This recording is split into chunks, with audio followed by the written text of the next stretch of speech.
ইন্নামাল মুমিনুনা আল্লাযীনা ইযা যুকিরাল্লাহু ওয়াজিলাত কুলুবুহুম ওয়া ইযা তুলিয়াত আলাইহিম আয়াতুহু যাদাতহুম ঈমানা ওয়া আলা রাব্বিহিম ইয়াতাওয়াক্কালুন। আল্লাহ বলেন, সত্যিকারের ঈমানদারের এক নাম্বার গুণ, আল্লাহর নাম শুনলে তার ভিতরে কম্পন শুরু হবে, ভয় ভীতি শুরু হবে। আল্লাহর নামটা শুনলেই তার মধ্যে একটা ভয় কাজ করবে। আমরাও এখানে যারা আছি আল্লাহকে ভয় করি কারা কারা জিগাইলেই সবাই হাত তুলব। শুধু আমরা না, তামাম দেশের সব মুসলমানরাই হাত তুলবে যে আল্লাহকে ভয় করি। আসলে কিন্তু আল্লাহকে আমরা ভয় করি না, মুখে আছে ঠিকই, বুকে নাই। যার অন্তরে আল্লাহর ভয় আছে, আল্লাহর হুকুম আহকাম পরিপূর্ণভাবে সে পালন করবে। যেই সমাজের মানুষ আল্লাহকে ভয় করে, ওই সমাজের মসজিদের হালত হলো জুমার নামাজে যেই পরিমাণ মুসল্লি, ফজরের নামাজে ওই পরিমাণেই মুসল্লি হবে। ওই সমাজে কোনো সুদ থাকবে না, বেপরদাগি থাকবে না। আসলে আমাদের আল্লাহর ভয় শুধু মুখে, অন্তরে নাই। কোন ধরনের মানুষের ভিতরে আল্লাহর ভয় আছে বুঝবেন খুব সহজে, বুঝবেন খুব সহজে। আল্লাহকে যারা ভয় করে, প্রথমত আল্লাহর ভয়ের ব্যাখ্যাটা একটু অনেক লম্বা চূড়া, আমি শর্টকাট ভাবে যেন মনে রাখতে পারেন এই জন্য শর্টে বলি। আল্লাহ যা নিষেধ করেছেন এগুলো ছেড়ে দিবে, আল্লাহ যা আদেশ করেছেন এগুলো সে আঁকড়ে ধরবে। আল্লাহ পাক রব্বুল আলামিনের ভয় তার ভিতরে এই পরিমাণ যে আল্লাহর নাম শুনলেই ভিতরে একটা কম্পন শুরু হয়, তার মধ্যে পরিবর্তন আসবে। অর্থাৎ খুব ভালো করে বুঝবেন মুসলমান ইমানদার ভাইরা আমার, একজন মানুষ জমিতে কাজ করতেছেন, এমনি যদি মুয়াজ্জিনের আযান শুনেন আল্লাহু আকবার আল্লাহু আকবার, কাজের মায়া কমে যাবে, মসজিদের মায়া ঢুকে যাবে, পরিবর্তন হবে। খুব মনোযোগের সাথে কাজটা করতেছে, যেই মাত্র আল্লাহর নাম তার কানে বাজবে, এই মায়া ছেড়ে দিয়ে আল্লাহর সামনে দাঁড়াতে হবে। নামাজের সময় হয়ে গেছে, পরিবর্তন চলে আসবে মনের ভিতরে। কোন একজন মানুষ কটু ভাষায়, অশ্লীল ভাষায় যদি কেউ অকথ্য ভাষায় গালিগালাজ করতে থাকে, এই মুহূর্তে যদি তারে কেউ স্মরণ করা দেয় আল্লাহকে ভয় করো, সত্যি যদি তার ভিতরে আল্লাহর ভয় থাকে, সাথে সাথে পরিবর্তন হবে। অর্থাৎ চিল্লা পাল্লা বন্ধ হয়ে স্টপ হয়ে যাবে জবান। গুনার কাজের দিকে ধাবিত হচ্ছে, এই টাইমে যদি কোনো মানুষ তারে স্মরণ করায় আল্লাহকে ভয় করো, এই কাজের দিকে আর যাবে না, আল্লাহর ভয় তার ভিতরে চালু হয়ে যাবে, কম্পন শুরু হয়ে যাবে। আল্লাহ পাক রব্বুল আলামিনের নামের ভয় যার অন্তরে আছে, বুঝবেন ইমানদার, সত্যিকারের ইমানদার হওয়ার গুণ তার মধ্যে একটা আছে। আল্লাহর নাম শুনলো, গুনাহ ছাড়লো না, আল্লাহর নাম শুনলো, নেক কাজে লাগলো না, বোঝা গেল আল্লাহর ভয় তার ভিতরে নাই।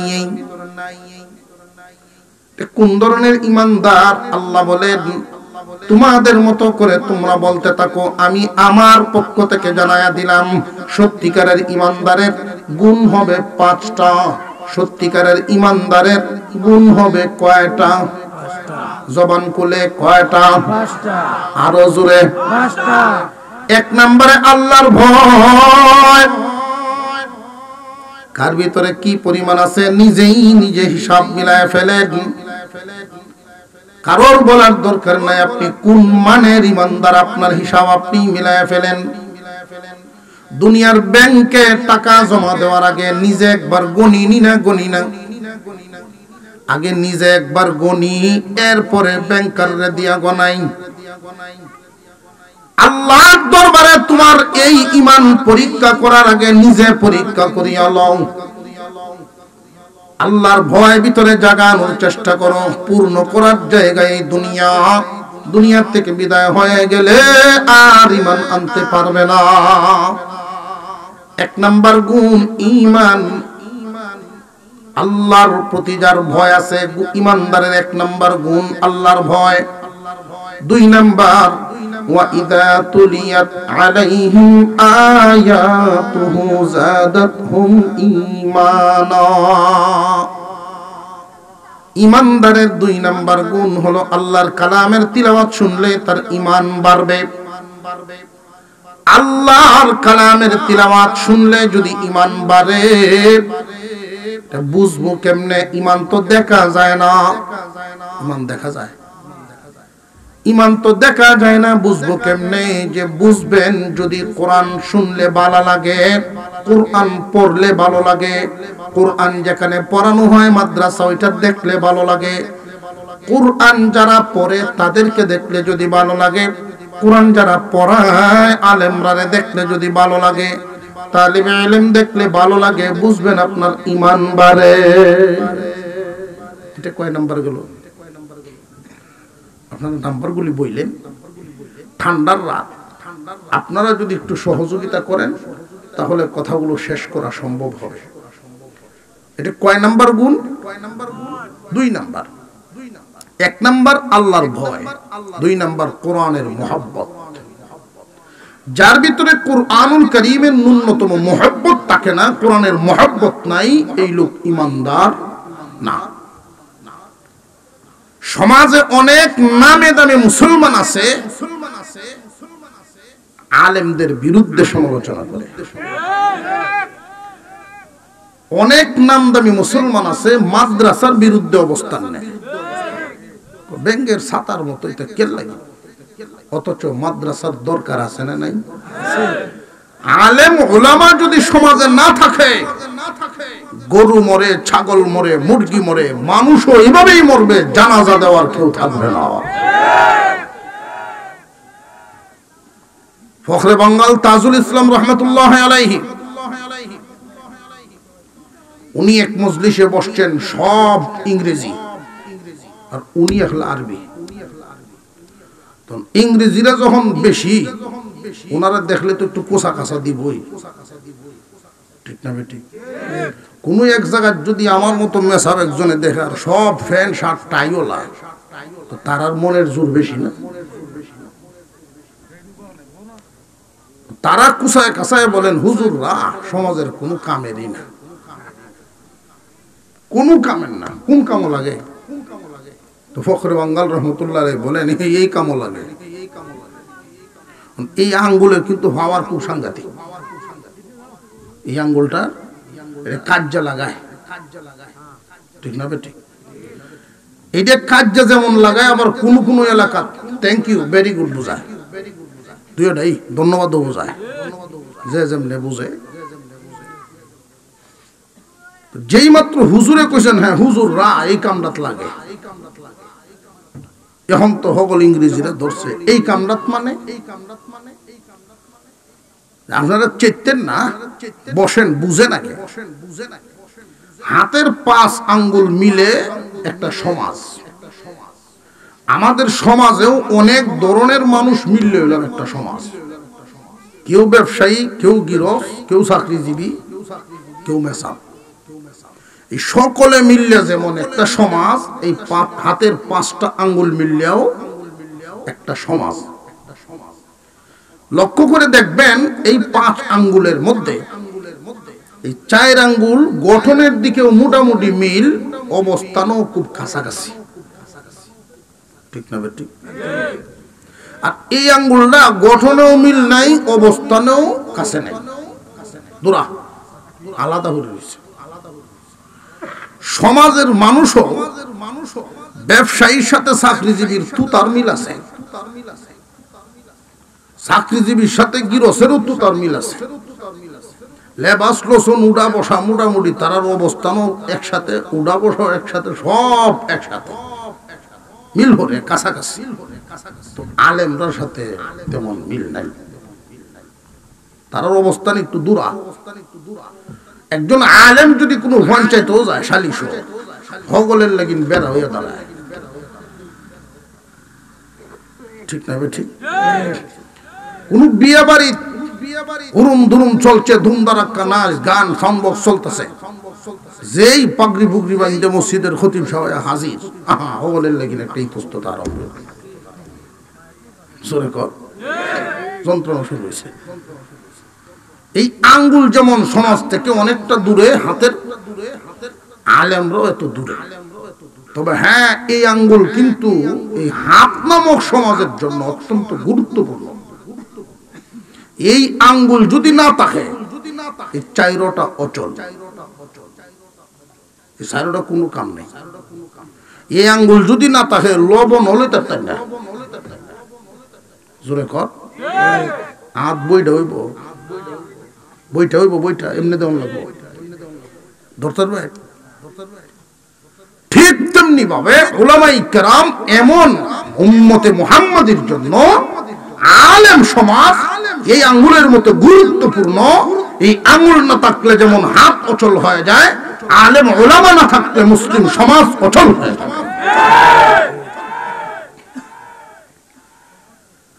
অনেক মানুষ কোরআনের বিরুদ্ধে অবস্থান নেয়।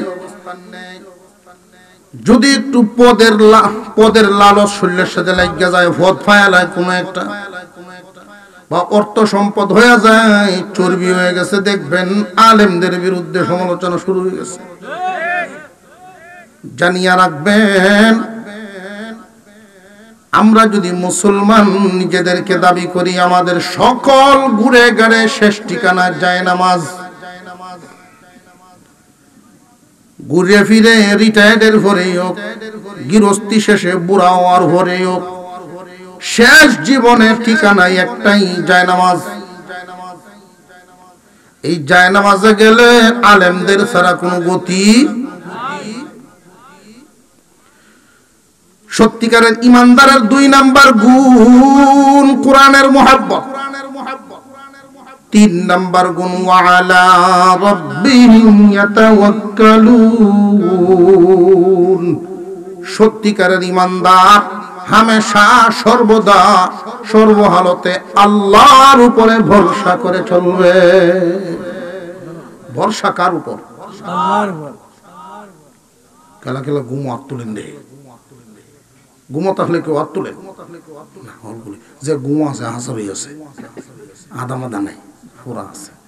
কে কে সজাগ একটু হাত তুলেন তো দেখি। মাশাআল্লাহ বাজান, আমরা তুলনা না না তুলনা ধরো, চাদরের ভিতরে হাতটাই নারে তাকবীর। আমারও টাইম হয়ে দিছে শেষ রাইতে, নইলে আরো ঘন্টা খানিক আগে সাক্ষাৎ হয়ে যেত। শীতও পড়ছে হঠাৎ করে, কয়েকদিন যাবত খুব শীত যাইতেছে একটু বেশি। একবার পায়জামা ভিন্দে ডাবল, 2 পায়জামা শীতে, সাইকেল দৌড়ে যাইতেছে মাহফিল, 2 পায়জামা ভিন্দে মাহফিল আর হুন তাল্লো না বেড়া লাগিয়েছে গিয়া, পেশাব করাত গিয়ে 1 সেন্ট কুলছে আর একটা কুলছে না। সারা বছর যে অভ্যাস, সেই অনুযায়ী এখন তো ওটার কাম ফেস লাগিয়েছি, গেছে গিয়ে বাড়ি ডাকি আর ভাই না হেরে নাম কইল আপনি তো বুঝল, ক্যামেরা কুমেরা আসে না, খবর যাই হুজুর এটা আবার ওয়াজও কোন লাগে। শীতের হালতটা দেখলাম আমরা। সর্বহালতে ভরসা থাকবে কার উপর? এটা বুঝবেন আপনারা, সংখ্যায় খুব কম মানুষ পাবেন এরকম। যদি জিজ্ঞাসা করেন কেমন আছো, আলহামদুলিল্লাহ উচ্চারণটা খুব কম মানুষের জবানেই পাওয়া যায়। ইমানদারের মুখ থেকে ফস করে বেরিয়ে যাবে আলহামদুলিল্লাহ। কেমনে চলেন? ইমানদারের জবানে উচ্চারণ হবে আল্লাহ চালায় ছেলের উসিল্লায়, আল্লাহ চালায় ব্যবসার উসিল্লায়, আল্লাহ চালান গৃহস্থির উসিলায়। ঢাকা কেমনে যাইবা? যে আল্লাহ যেমনে নেন, তবে গাড়ি উসিল্লা। আমাদের সবকিছু করে দেন কে? বিভিন্ন মাধ্যমে আল্লাহ করেন যে আল্লাহ, এই ভরসা থাকবে ইমানদারের অন্তরে। 4 নাম্বার গুণ আল্লাযীনা ইউকিমুনাস সালাহ, নামাজ কায়েম করা। সত্যিকারের ঈমানদার 4 নাম্বার গুণের অধিকারী, তারা নামাজ কায়েম করবে। নামাজ কায়েমের ব্যাখ্যা অনেক লম্বা চূড়া। নামাজ কায়েম শব্দের অর্থ হলো প্রতিষ্ঠিত করা, নামাজকে প্রতিষ্ঠিত করা। নিজের বডির মধ্যে করো, নিজের পরিবারের মধ্যে, তোমার অধীনস্থদের মধ্যে নামাজকে প্রতিষ্ঠা করতে হবে। নামাজ প্রতিষ্ঠা হবে কখন, কেমনে বোঝা যাবে? খুব ভালো করে বুঝে নামাজকে নামাজের মতো করে আদায় করা। আমাদের যেমন একটা বডি আছে, নামাজেরও একটা বডি আছে। আমাদের বডির এমন অঙ্গ আছে যেই অঙ্গ না থাকলেও মানুষ বাঁচবো। নামাজেরও এমন অঙ্গ আছে যে অঙ্গ ছুটে গেলেও নামাজ ঠিক থাকবো। আমাদের বডির এমন অঙ্গ আছে যে অঙ্গ না থাকলে মানুষটাই বাঁচত না। নামাজেরও বডির এমন অঙ্গ আছে যে অঙ্গ ছুটে গেলে নামাজেই ছুটে যায়। কথা বুঝে আসতেছে? আল্লাহ পাক রব্বুল আলামিন নামাজ কায়েমের কথা যে বুঝাইলেন, অর্থাৎ পরিপূর্ণতার সাথে আমরার বডি যেমন পরিপূর্ণ, হাত কান নাক গলা যা আছে সব কমপ্লিট। নামাজেরও সুন্নত মুস্তাহাব ওয়াজিব ফরজ হক আদায় করে নামাজ আদায় করা, নামাজকে নামাজের মতো করে আদায় করা। অনেক মানুষ দেখবেন নামাজও পড়ে গরিবটাই মদের করে বসে, আছে না নাই? যে সময় সেজদার যায় জায়গা ফু দে আগে, এরপরে যায় সেজদা কখলো মারি পড়ে। নামাজও পড়ে মানুষও দেখে। আল্লাহ পাক রব্বুল আলামিন যে বুঝাইলেন যে নামাজ যে পড়তেছে আল্লাহর সামনে দাঁড়ায়া ওয়াক্ত মতো হক আদায় করে নামাজ পড়া, নামাজ কায়েমের একটা অর্থ।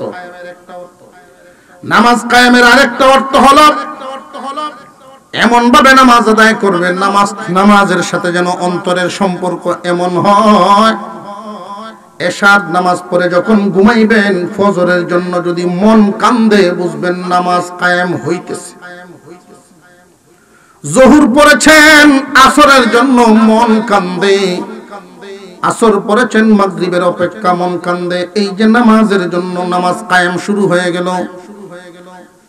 কোথাও যদি বেড়াইতে যায় নামাজ যার কায়েম হয়ে গেছে, বেড়ানো গেলে তার বিছানাটা কেমন ওইটা দেখে পড়ে, নামাজের বাও আসেনি ওইটা দেখে আগে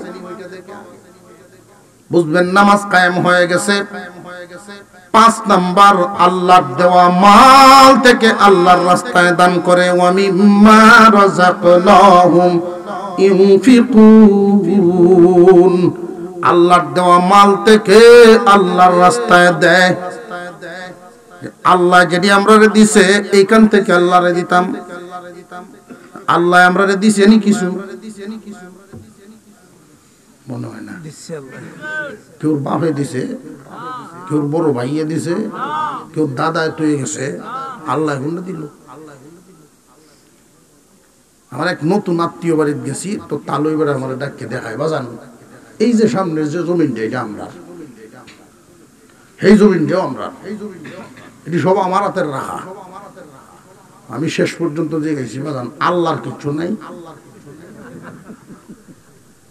তখন বেটা আমার দিকে চায় রয়েছে, তো আমার অর্থটা ঠিক মতো বেটা কুসাটা বুঝছে কিনা জানি না, বেটা আমার উত্তর দেয় আল্লাহরও আছে একটু দেখো না। ঘরের সাইডে দেনে দেখাইছে 5% জায়গা, কইটা আমরা আল্লাহর নিয়তে তৈছি মসজিদ বানাই, বাকিটা তারা, এটা আল্লাহ। কয়েক হাল জমিন সব নিজেরা, আর 500 কার, এইটা বলে আল্লাহ। ফার্স্টে আল্লাহ কিন্তু দুলাভাইয়ের পিছনে ঘুরতাম মনে হয়নি ছোটবেলা, দুলাভাই জুতার হিসাব করে দেয় 5 টাকা দেন, 5 টাকা দেন জুতার করে বান্নি মেলা লইয়া যাইব 10 টাকার লাগিন ঘুরতাম ফিসেতে ব্যাগ লইয়া। বঞ্জামাইরা শালারে কাম করে না, 5 টাকার মালিকও আসলাম না, 10 টাকার মালিকও আসলাম না, সবগুলোর মালিক আছেন কে? আব্বা। এরপরে দিছেন আমারে, অর্থাৎ এই দুনিয়ার সমস্ত সম্পদের আসল মালিক আল্লাহ। আমরা কিছুদিনের জন্য ম্যানেজারির দায়িত্ব দেন, 100 বছর আগে এই এলাকায় কেউ ছিল এমন কি কেউ আছে 100 বছর আগে? আগামী 100 বছর পরে এখানে কেউই আর থাকবো না। অল্প দিনের জন্য মহান মাওলাই কারীম পরীক্ষা করার জন্য যে তুমি কি করো আমি একটু দেখতাম। আওলাদও দেন, মালও দেন। কেউ আওলাদ এবং মাল পায়া এই কথা বলে না যেটা আমার আল্লাহ দিছে। কেউ আছে বুল্লা যায়, যারা বুল্লা যায় দেখবেন তার অবস্থা আটটা গেলে তার শরীর কেউ লাগদারে না। আমি 7 ফুটের বাপ, আন্তাজ আছে তোর? গরমি আইবে শরীর। মসজিদও গেলেও বেড়াগিরি কমে না। সম্পদ যদি বেশি হয়, আল্লাহর দেওয়া যে সম্পদ এটা বলিয়া যায়। এই কারণেই মানুষকে দেখবেন সম্পদের গরমে মানুষের সাথে আচরণ করে, কইব বাড়িতে বাইরিবে কইতে, সব জায়গা আমার বাইরিবে কইতে। এমন কইয়া আছে না নাই? যারা এই জাতের বাক্য ব্যবহার করে বুঝবেন আল্লাহর দেওয়া মাল এই কথা বলে গেছে। আমাদের যাকে যেই পরিমাণ দিয়েছেন কে? আল্লাহ বলেন আমার দেওয়া মাল আমার রাস্তায় দেওয়ার মতো মন তৈরি থাকে। ইমানদার হওয়ার 5 নাম্বার গুণ তার মধ্যে আছে। পরিপূর্ণ বিশ্বাস যদি থাকে, আল্লাহর দেওয়া মাল আল্লাহর রাস্তায় দেওয়ার মন যদি থাকে, একটা ঘটনা শুনলেই বুঝে আসবে ইমানদারদের মর্যাদা। আল্লাহ দেন দিয়ে আবার পরীক্ষা করেন। ছোট বাচ্চাদেরকে দেখবেন 10টা চকলেট নিয়ে আসছেন আব্বা বাজার থেকে। এই 10 চকলেট পকেটের মধ্যে রাখছেন 8টা, 2টা দিয়েছেন বাচ্চারা তো দিয়ে কুলে নিছেন। বাচ্চা খুব খুশি। বাবা আ করে যা আমার একটা দেও। বাবা কি খাওনের লাগিন কয় না পরীক্ষা করে। বাচ্চায় যখন ছিলে বাপের মুখ দেয়, বাবা খুশি হয়ে কয় পুত্রে আমি খাওয়ার জন্য করি নাই, তোমার দেখার জন্য করছি। নাও এই 2টা তো তোমারই, আমার পকেট আরো আছে 8টা, ওইটাও তোমার। আল্লাহর দেওয়া মাল আল্লাহর রাস্তায় সবাই দেওয়ার মন থাকে না। জানিয়া রাখবেন দুনিয়ার থেকে বিদায় হয়ে গেলে আপনার মালের ওয়ারিশ হবে অন্যরা। জাত হইয়া গেলেন ভাগ বাটোয়ারা করে নিয়ে যাবে অন্যরা। আপনার হাতে থাকাকালীন সময়ে পরীক্ষায় ফাঁস করেন। দুনিয়াটা পরীক্ষার হল। মনে চাইব না যে কষ্ট করে আমি এটা জমাইছি, এটা দেই কেমনে। মনরে বুঝাইবেন মনরে এটা পরীক্ষার হল, ফেল করলে চলবে না, ফাঁস করতে হবে। আল্লাহর নবীর সাহাবীরা ফাঁস করে গেছেন। মসজিদে নববীর সামনে বারান্দায় নবীজি বসা, চেহারা মুবারক মলিন। হযরত আবু বকর সিদ্দিক রাদিয়াল্লাহু আনহু হাজির। ওগো নবীজি, বাড়ি ঘর আত্মীয় স্বজন সব ছেড়ে চলে আসলাম। আপনার মলিন চেহারা দেখলে আমার ভালো লাগে না। কি হয়েছে? কে আপনার কষ্ট দিছে বলেন? আল্লাহর নবী কোনো কথাই বলেন না। হযরত উমর হাজির হয়ে গেলেন। ইয়া রাসূলুল্লাহ, কোন মুনাফিক কষ্ট দিয়েছে কি নাকি কোন ইহুদি কষ্ট দিয়েছে? দিয়ে থাকলে বলুন, এই মুহূর্তে আমি বিচার করব, তার ঘাট থেকে মাথাটা আলাদা করে দেব। আল্লাহর পয়গম্বর কোনো কিছুই বলেন না। কিছুক্ষণের মধ্যেই ওসমান রাদিয়াল্লাহু তাআলা আনহু হাজির। ওসমান গনি এসে বলেন, ওগো নবীজি, আপনার চেহারা মলিন, আমাদের ভালো লাগে না। কে কষ্ট দিল আপনারা? আল্লাহর পয়গম্বর বলেছিলেন, ওসমান, মদিনায় একটা মাত্র কুয়া। এই এক কুয়ার মালিক হলো একজন ইহুদি। কুয়ার পাশে দাঁড়ায় ইহুদি ঘোষণা দিয়েছে, সকল মানুষ পানি পান করতে পারবে, কোন মুসলমান যেন পানি না নেয়। সকাল থেকে শিশুরা পর্যন্ত পানির জন্য কান্নাকাটি করেছে। তোমরা কি দেখো নাই? মদিনার হালাত তোমরা কি বুঝো নাই? ওসমান, আল্লাহ তোমাকে মাল দিয়েছেন, তুমি কি পারবে এই কুয়াটা আমারে কিনে দিতে? ওসমান গনি রাদিয়াল্লাহু তাআলা আনহু একটু লাজুক প্রকৃতির মানুষ ছিলেন। জোরে হাঁটতেন না, পর্যন্ত মধ্যম পন্থায় উনি হাঁটতেন। দৌড় তো দূরের কথা, জোরে হাঁটতেন না, লাজুক মানুষ ছিলেন।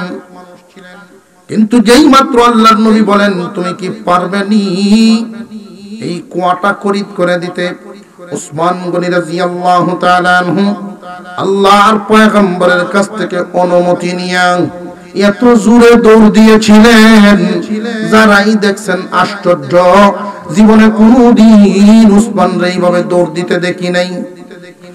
এক দৌড়ে ইহুদির বাড়ির সামনে গিয়ে দাঁড়াইছে, এ ভাই জলদি বের হও, তোমার সাথে আমার বড় দরকার। ইহুদি ঘর থেকে ঘরের সামনে গেছেন, কি ব্যাপার উসমান গনি আমার বাড়ির সামনে? এই কুয়াটা সকল মানুষ তোমার কুয়ার পানি পান করে, এই কুয়া আমার দরকার। কি বিনিময়ে তুমি বিক্রি করবে এই মুহূর্তে বলতে পারো, যা চাইবা আমি তাই দেব। তখনকার সময়ে খেজুর গাছ একটা গাছের মূল্য যত, এরকম 5টা গাছের মূল্য সমপরিমাণ হবে কুয়াটা। কিন্তু ইহুদি যখন শুনলো উসমানের বড় দরকার, সুযোগ বুঝে এই ইহুদি সুযোগ বুঝে চুক্তিটা এমন ভাবে করলো, উসমান তোমার তো 300 খেজুর গাছের একটা বাগান আছে, যেই একটা বাগান থাকলে সে তখনকার সময়ে শিল্পপতি। হে উসমান, এই বাগানে পানি দিতেও কোনো কষ্ট করা লাগে না, এই বাগানের ভিতরেই একটা নহরও আছে, এই বাগানটা যদি আমার নামে লিখে দাও আমি তোমার নামে কুয়াটা লিখে দেব। উসমান গনি রাদিয়াল্লাহু তাআলা আনহু বলেন, কাগজ তখনকার সময়ে তো কাগজপত্র লেখা হইতো না, চামড়ার খত ছিল। এখনই লেখালেখি করো, আনো চামড়ার লেখালেখি, আমরা এখনই চুক্তিপত্র আনো। চামড়ার পাতার মধ্যে চামড়ার উপরে লেখালেখি হয়ে গেল। 300 খেজুর গাছের বাগানটা ইহুদির নামে লিখে দিয়ে দিলেন, আর ওই কুয়াটা উসমান গনির নামে লিখে নিলেন। নিয়ে এই চামড়ার পট্টিটা যখন তার হাতে উঠাইয়া দিলেন, আর বলতেছেন অনেকেই আশপাশে অনেক মানুষ জমা হয়ে গেছে, উসমান এত চড়া দামে আপনি কেন কিনলেন? 10টা কুয়ার চাইতে আরো বেশি দাম দিয়ে দিছেন। উসমান গনি রাদিয়াল্লাহু তাআলা আনহু জবাব দেন, ও মানুষেরা তোমরা বুঝবা না, এই মুহূর্তে যদি এই লোক আমার সাথে চুক্তি করত, আমি উসমানের 300 খেজুর গাছের বাগান কেন তাম সমস্ত সম্পত্তিও যদি দাবি করত আমি দিয়ে দিতাম, তবু এই কুয়াটা আমি খরিদ করতাম বিশ্ব নবীর মন জয় করার জন্য। আল্লাহর পয়গম্বর বলেছেন এই কুয়া খরিদ করার জন্য। এমন কি সে যদি বলতো আমারে গোলাম বানাইবো, আমি উসমান গোলাম হয়ে হলেও এই কুয়া আমি কিনে নিতাম। চামড়াটা নিয়ে দৌড় দিলেন, রাসূলের দরবারে গিয়ে সামনে হাজির করে দিলেন, ওগো নবীজি এই মুহূর্ত থেকে এই কুয়া আপনার পায়ে আমি দান করে দিলাম। আল্লাহর পয়গম্বর কুয়ার কিনারে দাঁড়াইয়া ঘোষণা দিলেন, মদিনার মানুষ আজ থেকে এই কুয়ার মালিক আমি মুহাম্মদ। তবে কোন বাধা নিষেধ নাই, শুধু মুসলমানরা পানি পান করবে এই কথা আমি বলবো না, সারা মদিনার সব মানুষ এই কুয়ার থেকে পানি পান করো। কুয়ার নামে ছিল বীরে উসমান। বীরে উসমান এখনো পর্যন্ত আছে মদিনায়, যারা সফর করতে যান উসমানের কুয়া। এই কুয়ার ভিতরে আল্লাহর পয়গম্বর এরিয়ার ভিতরে কাজ করতেছিলেন। কিছুক্ষণ পর নবীজির একটু ক্লান্তি অনুভব হলো, কুয়ার ভিতরে দুটা পা দিয়া কুয়ার উপরে উনি বসছেন, কুয়ার সাইডের কিনারে বসছেন, 2টা পা ঝুলায় দিয়েছেন ভিতরের দিকে। আবু মুসা আশআরী রাদিয়াল্লাহু তাআলা আনহু ছিলেন নবীজির সঙ্গী ওই দিন। উনি অনুভব করলেন, বুঝে নিলেন হয়তোবা আল্লাহর পয়গম্বরের ক্লান্তি এসে গেছে, উনি একটু আরাম করবেন, কাউকেই আসতে দিব না। উনি গেট লাগায়া দিয়েছেন, খেজুর গাছের একটা ডাল বেঁধে দিয়েছেন। কিছুক্ষণের মধ্যেই আবু বকর সিদ্দিক রাদিয়াল্লাহু তাআলা আনহু আয়েশা দেখলেন নবীজি বসা আরাম করতেছেন, আর ওই দিক দিয়ে ডাল বান্দা, তাই সরাসরি তিনি গেলেন না। আবু মুসা আশআরী রাদিয়াল্লাহু তাআলা আনহুর কাছে বলেন, হে আবু মুসা, রাসূলকে গিয়ে আমি আবু বকরের সালাম দেব, অনুমতি চাও, আসতে পারি কিনা? গিয়ে যেই মাত্র সালাম দিলেন, আবু বকর আসবে, আপনাকে সালাম পৌঁছাইছেন, আল্লাহর পয়গম্বর বলেন সালামের উত্তর দাও এবং তার ভিতরে আসার অনুমতি দাও। হযরত আবু বকর সিদ্দিক রাদিয়াল্লাহু তাআলা আনহু কোনো কথা বলেন নাই।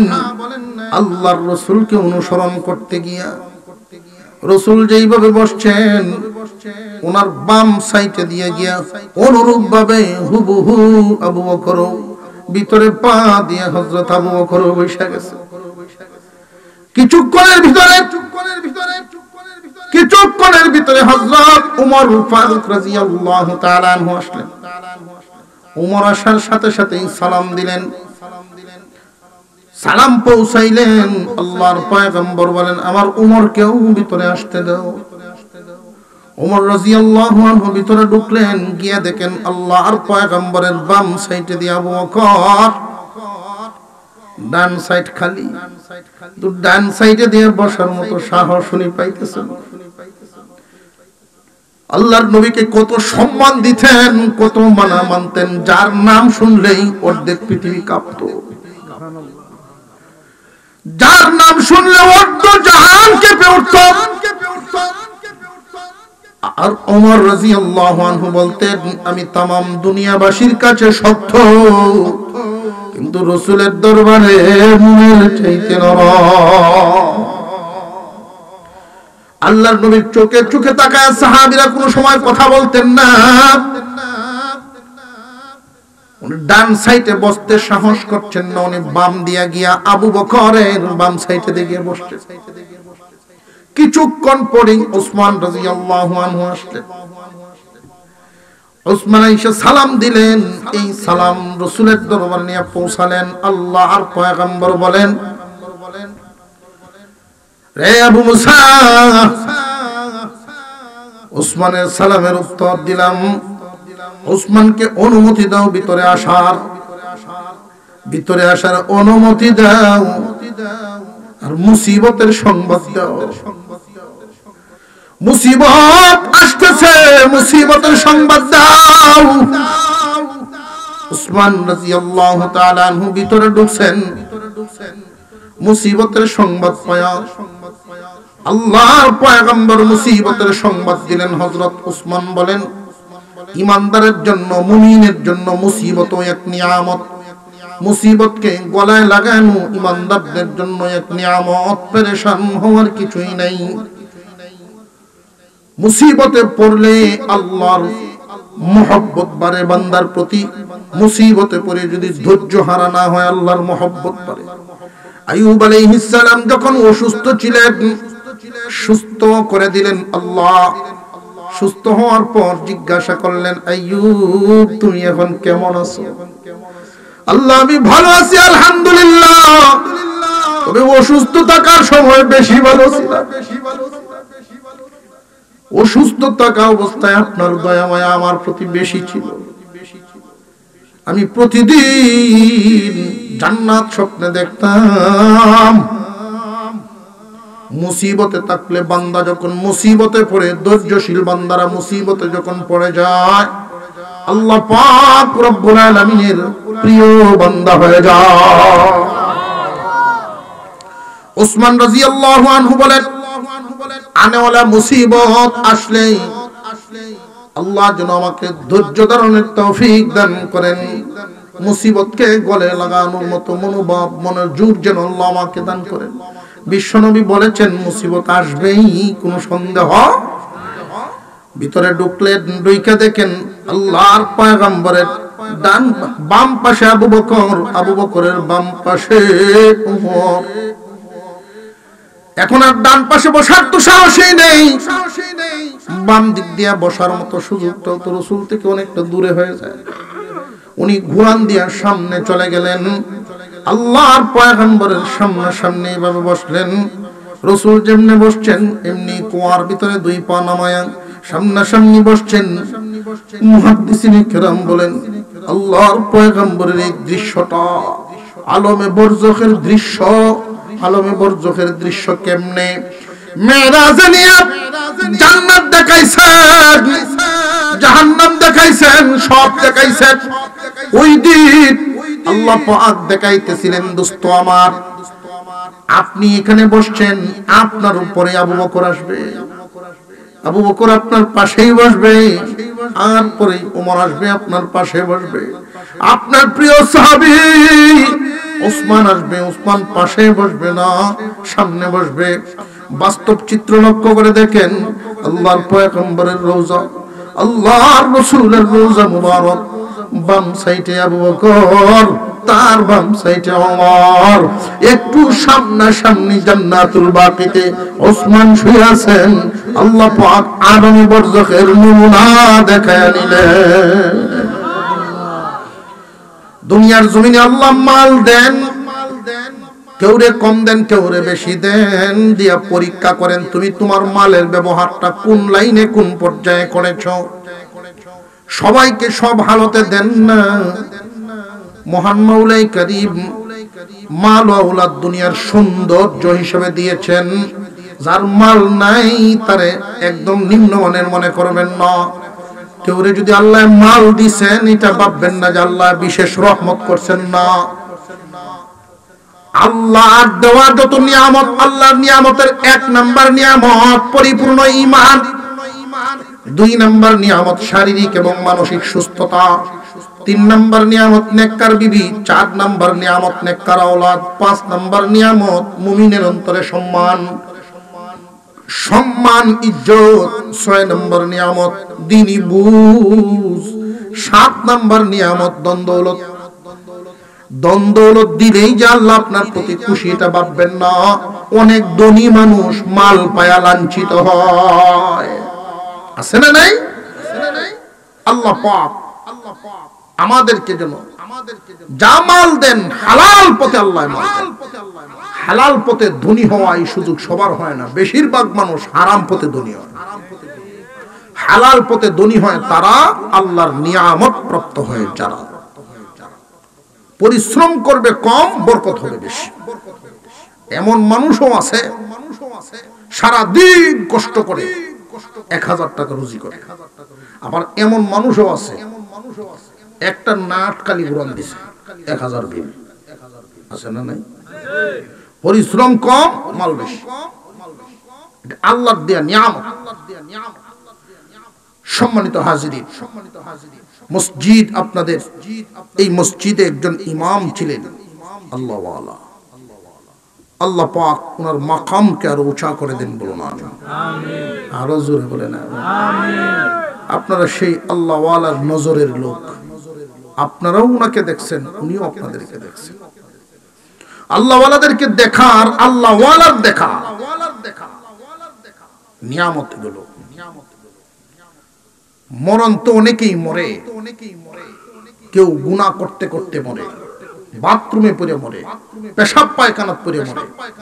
আবার এমন মানুষও আছে শাহাদাতের দস্তরখানে ওযুর হালতে, ইবাদতের হালতে মরে। আল্লাহ যেন আমাদেরকে জান্নাতি মরণ দেন, বলুন আমিন। মসজিদ ভাঙ্গা হয়েছে মেরামত করার জন্য। নবীজি সাল্লাল্লাহু আলাইহি ওয়াসাল্লাম বলেছেন, কেউ যদি আল্লাহর জন্য, দেখানোর জন্য না, আল্লাহর জন্য কেউ একটা মসজিদ বানায় দেয়, আল্লাহ তার জন্য স্বর্ণ এবং রূপা দিয়ে একটা বালাখানা বানায় দেবে। তার জন্য জান্নাতের ভিতরে স্বর্ণের বাড়ি বানায় দেবেন। একজন সাহাবী প্রশ্ন করলেন, ইয়া রাসূলুল্লাহ, সবার তো এই সামর্থ্য নাই মসজিদ একটা বানায় দেওয়ার। আল্লাহর রাসূল বলেন, সবাইকে আল্লাহ মাল সমান দেন নাই, এজন্যই সবাই পারবে না। তবে এটা মনের ব্যাপার। আল্লাহর দেওয়া মাল থেকে তার সামর্থ্য অনুযায়ী কেউ 1 কোটি টাকার মালিক, উনার দান, আর কেউ 1000 টাকার মালিক, উনার দান সংখ্যায় সমপরিমাণ হবে না, কিন্তু মনের দিক থেকে সমপরিমাণ হবে। আর জোরে কর। কেউ যদি মন থেকে একটা ইটও দেয়, একটা ইট, তবু আল্লাহ এর বদৌলতে জান্নাতের ভিতরে স্বর্ণের বাড়ির মালিক তারে বানাবে। মসজিদ এখানে মেরামত হচ্ছে, মসজিদ সুন্দর হোক আমরা চাই কি চাই না?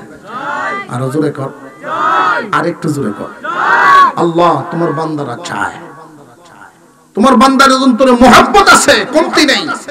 নুজুলে রহমতের সময় আমি বলি আমি মুসাফির, আল্লাহ তুমি তাদের অন্তরকে কবুল করো। তাদের অন্তরের এই চাওয়া কার মাধ্যমে করবো আল্লাহ তুমি জানো। এই অপূর্ণ কাজ সুন্দরভাবে যেন পূর্ণ হয়। ছোট্ট এক মহল্লা, সবার অর্থ সম্পদ সমান না। আল্লাহ এই মসজিদ গড়ার উসিলা এলাকায় রহমত নাজিল করে বলুন আমিন। এখানে আল্লাহ যাকে যে পরিমাণ দিচ্ছেন সেখান থেকে আল্লাহর রাস্তায় দেওয়ার হাত বাড়াবেন।